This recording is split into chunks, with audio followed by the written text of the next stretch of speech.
Magandang araw muli mga ate at mga kuya. Welcome sa akin channel, ang Kuya Nanding M. Ang Kuya Nanding M ang tuloy-tuloy na nagbabahagi ng mga karanasan, mga kwento at mga pagninilay na sana'y kapupulutan natin ng araw. Ang ibabahagi ko ngayon ay tungkol sa aking resulta ng aking pagninilay tungkol sa hiwaga ng Pasko. Taon-taon ay pinagdiriwang natin ang Pasko. At nagpapaalala ito ng dakilang pagmamahal ng Diyos sa atin na siya ang ugat ng pag-ibig. Pero magandang tingnan natin ang ating mga ugali at mga kalagayan. Minsan, hindi lamang minsan, kundi palaging nakakalungkot kapag nagbukas ka ng social media. At kung titingnan mo ang pandaigdigang kalagayan, napapanahon ang nakakatakot na pangyayari sa ating buhay. Ang walang hanggang pananakop, giyera, pag-aaway-away at pagkakaitan ng kalagayan ng bawat bansa. At hindi lamang ito nagpapakita ng lakas, kundi nagpapakita ito ng kamatayan ng marami.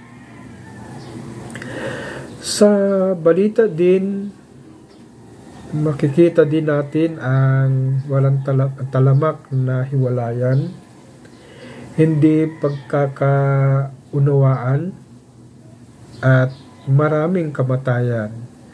Pamilya ay pinapatay ang kapwa pamilya.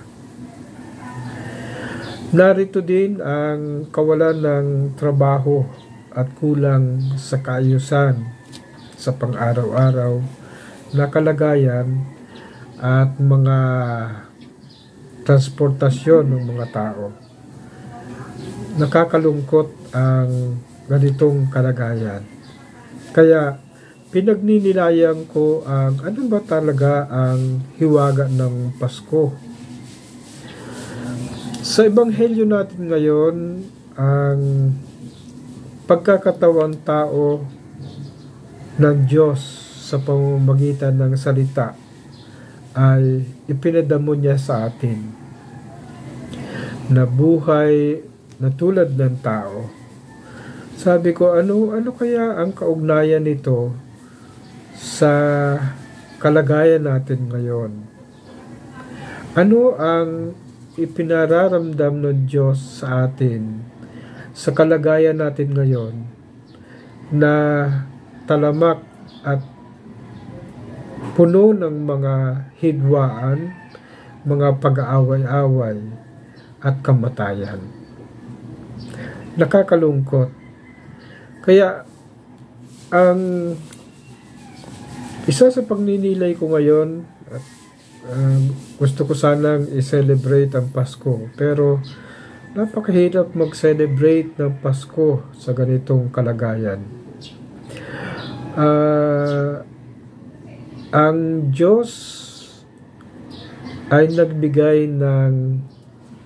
ng pag-asa, nagbigay siya ng pagmamahal sa pamamagitan ng salita.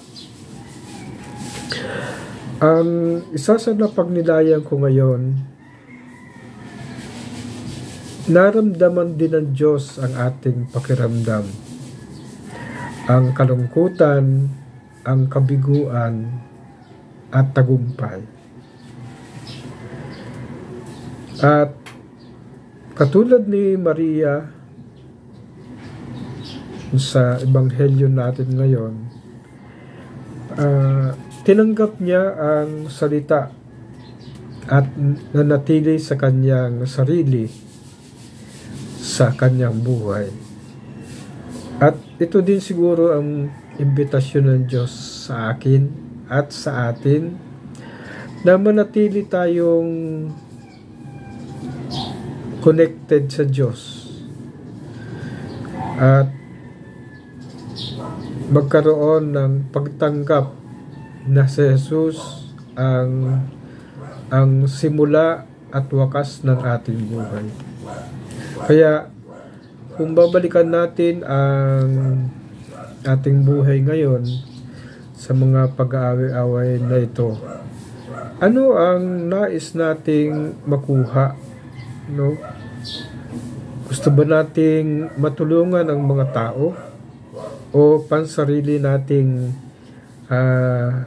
kailangan? Nakakalungkot. Kaya ngayong pagdiriwang ng Pasko, magandang balikan natin ang ating relasyon sa ating pamilya. Ito din ba ay nagiging ugat ng pag-aaway-away?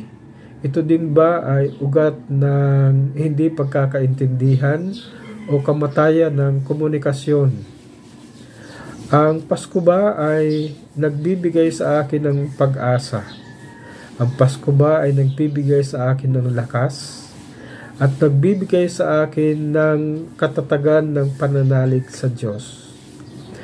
Na ang Diyos na ang gumalaw at kumilos sa ganitong kalagayan.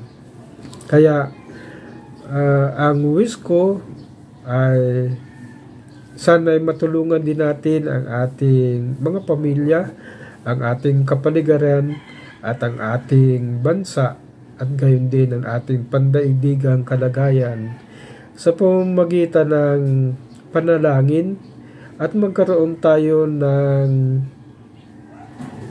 pagpapahalaga sa ugnayan ng Diyos.